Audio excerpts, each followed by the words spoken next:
কাঁচা আমের আমসত্ত্বা একটি লোভনীয় খাবার। বাজার থেকে কেনার চেয়ে নিজে ঘরে বসে বানিয়ে নেওয়াটা মন্দ হয় না। আপনারা কি বলেন? চলুন এই লোভনীয় খাবারটি বানিয়ে ফেলি।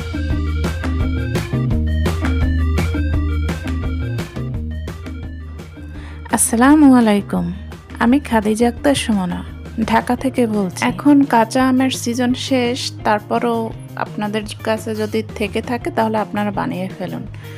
আর যদি কাঁচা আম না থাকে তাহলে পাকা আম থেকেও হবে, কেননা দুটোটার প্রসেস একই রকম। আপনারা যদি কাঁচা আম দিয়ে করতে পারেন করবেন, আর যদি পাকা আম দিয়ে থাকে তাহলে আপনারা পাকা আম দিয়ে করে ফেলবেন। আমি 6টা আম নিয়েছি। এই 6টা আম খোসা ছেলিয়ে ভালোভাবে ধুয়ে নেব। ধোয়ার পর কেটে নেব। আমি যেভাবে কেটে নিচ্ছি আপনারা ঠিক এভাবেই কেটে নেবেন, পিস পিস করে কাটবেন। সামান্য পানি দিয়ে আমগুলোকে ভালোভাবে সেদ্ধ করে নেব।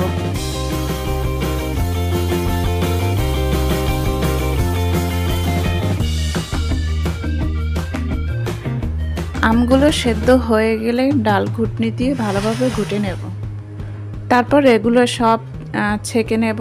ছেঁকে নিলে হয় কি, এটার ভিতরে আমের ভিতরে যদি আঁশ থাকে সেই আঁশটা বের হয়ে যায়। দেখুন আমের আঁশ বের হয়ে আসছে। আমের পিউরিটাকে কড়াইতে ঢেলে নেব।